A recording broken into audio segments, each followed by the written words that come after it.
और अगर मैं तो कोई मोदी नहीं हूं, मेरा नाम भूपेंद्र रावत है। मैं एक बात कहना चाहता हूं, विश्व में, इस पूरे ब्रह्मांड में जहां पानी है वहीं जीवन है। और पानी का मैं इसलिए जिक्र करना चाह रहा हूं कि जल का एक चक्र होता है।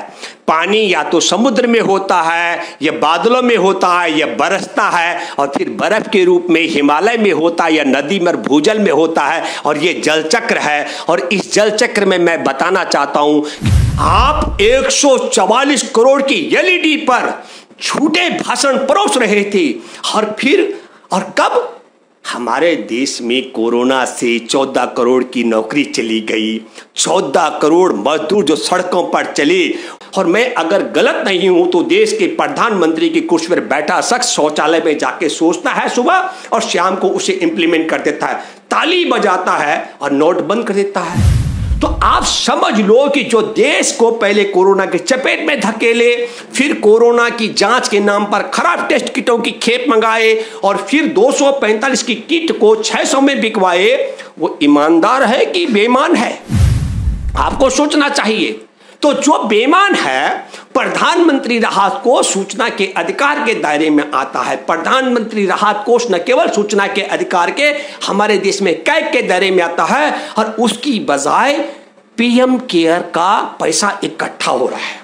और दूसरी बात मैं करना चाहता हूं, विश्व बैंक से लेकर रूस का एडीबी बैंक है, वहां से 190 अरब रुपए भारत में राहत के नाम पर मोदी सरकार ने मंगाया। तो पीएम केयर का पैसा कहां गया, यह सवाल हमको करना चाहिए। ये 245 की किट को 600 में बिकवाने वाला, और खराब किटों की खेप को भारत मंगवाने वाला, और भारत को कोरोना की चपेट में धकेलने वाला, ये देश का वफादार है कि गद्दार है?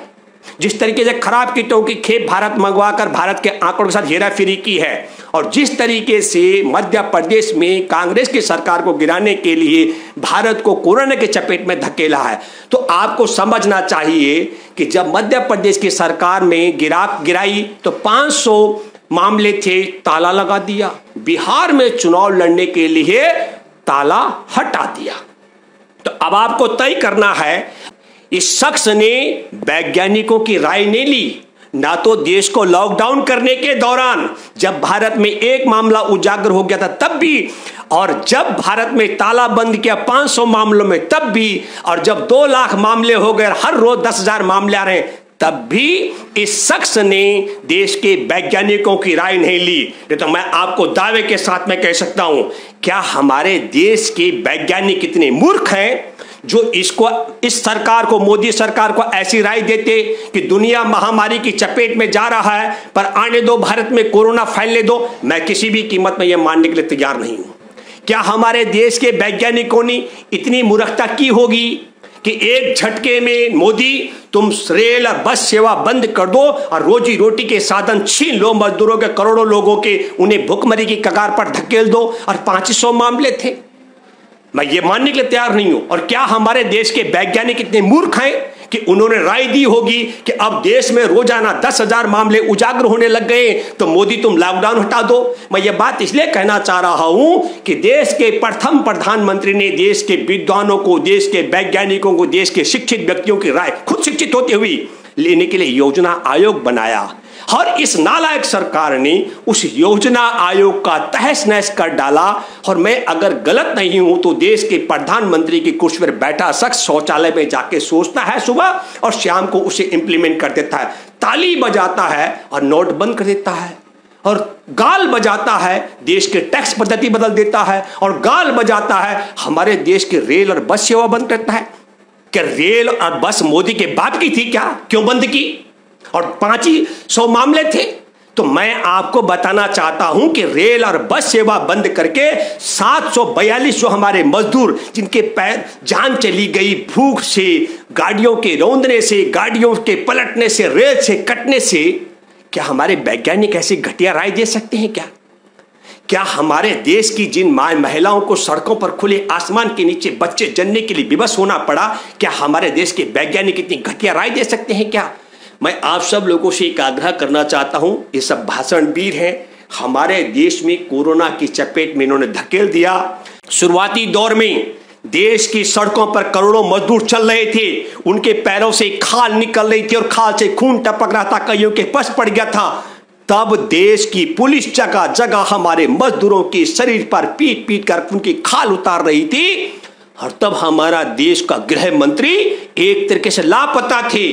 तो कुछ लोगों ने सोशल मीडिया पे कहा कि शायद गृह मंत्री बीमार हो गए, तो गृह मंत्री ने अपना फिटनेस का एक वीडियो जाहिर किया और ऐसा सवाल उठाने वालों पर मुकदमा दर्ज और जेलों में है।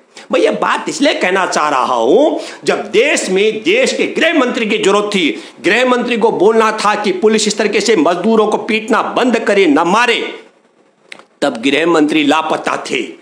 और अब चुनाव नजदीक हो गए हैं तो भाषण वीर मैदान में आ गए। आपको मालूम है कि नहीं, वो भाषण वीर 72,000 LED लगा करके बिहार में वर्चुअल रैली कर रहे थे। और आपको पता 144 करोड़ रुपए, ये 144 करोड़ की LED कहां से आई? और वो कह रहे हैं कि देश में गरीबी नहीं गई। आप 144 करोड़ की LED पर झूठे भाषण परोस रहे थे। और कब हमारे देश में कोरोना से 14 करोड़ की नौकरी चली गई, 14 करोड़ मजदूर जो सड़कों पर चले, उनके पैरों की खाल निकल कर खून टपक करके पस फैल गया। 742 से ज्यादा हमारे देश के मजदूरों की जान चली गई। तो हमारे देश में देश के साथ गद्दारी करने वाले मोदी सरकार को क्यों नहीं कोरोना की चपेट में देश को धकेलने के लिए इस पर देशद्रोह का मुकदमा बनना चाहिए? 245 की किट को 600 में बिकवाने का मुकदमा क्यों नहीं बनना चाहिए? 742 मजदूर जो रेल से कटकर, गाड़ियों से दबकर, जो पैदल चलते भूख से और गाड़ियों से रौंदे जाने से मारे गए, उनकी हत्या का मुकदमा दर्ज होना चाहिए। और क्यों नहीं लाखों गर्भवती महिलाएं, जो अजन्मे बच्चे सैकड़ों किलोमीटर पैदल चलते हुए भूखी प्यासी महिलाएं चली हैं, उनको दंडित करने का मुकदमा दर्ज होना चाहिए। कि केमिकल के कारोबारी ने सारे टावर हमारे BSNL MTNL के यूज किए। क्यों किए? क्योंकि प्रधानमंत्री नरेंद्र मोदी स्वयं जियो के प्रचारक रह चुके हैं। किस तरीके से भारत को बेचा जा रहा है टुकड़ों में, और टुकड़ों में भी मुस्लिम कंट्री के साथ में। मैं आप बात करना चाहता हूं 5,863 करोड़ रुपए अबू धाबी में, इतना बड़ा शेयर मुकेश अंबानी बेच चुके हैं अबू धाबी को। और अगर मैं तो कोई मोदी नहीं हूं, मेरा नाम भूपेंद्र रावत है। मैं एक बात कहना चाहता हूं, विश्व में, इस पूरे ब्रह्मांड में जहां पानी है वहीं जीवन है। और पानी का मैं इसलिए जिक्र करना चाह रहा हूं कि जल का एक चक्र होता है। पानी या तो समुद्र में होता है, या बादलों में होता है, या बरसता है, और फिर बर्फ के रूप में हिमालय में होता है, या नदी में भूजल में होता है। और ये जल चक्र है। और इस जल चक्र में मैं बताना चाहता हूं कि मैंने आज तक नहीं सुना किसी को जिसने कहा होगा कि समुद्र से वर्षा के रूप में चला जो सारे संसार के लोगों का मलमूत्र का पानी, जिसमें हिंदू का, मुसलमान का, सिख का, ईसाई का, बौद्ध का, जैन का, आस्तिक का, नास्तिक और पशुओं का मलमूत्र का पानी है, और वर्षा के रूप में वो हिमालय पर गिरता है। मैं उस पानी को नहीं पीऊंगा। वो नदियों में आता है, मैं उस पानी को नहीं पीऊंगा। वो मेरे छत पर गिरता है, मैं नहीं गिरने दूंगा। मैं ये बात इसलिए कहना चाह रहा हूं कि जिन लोगों को, जो इंसान से इंसान के बीच में नफरत फैलाते हैं, उन मूर्ख के बच्चों को मैं कहना चाहता हूं, आप इस ग्रह पर रहने लायक नहीं है। इस पृथ्वी ग्रह को तो छोड़ दिया। और एक बात आप समझ लीजिएगा, ये सब मूर्ख लोग हैं जो झूठ बोलते हैं कि पानी कहीं और जगह से आता है। पानी का एक जल चक्र है कि जब इस प्रकृति में हमको सांस भी मिल करके लेनी है, पानी भी सब लोगों को साझा करके लेना है, और इस धरती पर भी सबको साझा रहना है, तो क्या हिंदू और क्या मुसलमान, क्या सिख और क्या ईसाई, क्या बौद्ध, ये जो स्थितियां हैं, इन सब को भी आपको समझना पड़ेगा। और आखिरी बात मैं ये कहना चाहता हूं कि अब चुनाव का दौर है। हमारे देश कोरोना की महामारी की चपेट में है, लेकिन देश पर देश के लुटेरे, जिन्होंने कोरोना के नाम पर, सरकार गिराने के नाम पर जो पैसा हुआ, वो पैसा जो ठिकाने लगाया है, उससे अब वो अपनी बड़ी बड़ी रैलियां कर रहे हैं। पर जिन लोगों तक मेरी ये बात पहुंची, उनसे मेरा आग्रह और गुजारिश है कि देश के गद्दारों से देश को बचाने की बहुत बड़ी जरूरत है। हमारा देश एक ऐसी दशा में पहुंच चुका है जहां सिटीजन अमेंडमेंट एक्ट का विरोध करने के लिए हमारे देश में लोकतंत्र की आत्मा है, और उस लोकतंत्र के आत्मा है। और उस तरीके से जामिया में और शाहीन बाग में धरना चल रहा था और उस धरने पर गोलीबारी करने वालों पर मुकदमा नहीं बनाया गया, लेकिन जामिया के छात्रों पर, जवाहरलाल नेहरू विश्वविद्यालय के छात्रों को UAPA के तहत गिरफ्तार किया जा रहा है। तो समरथ को न दोष गुसाई।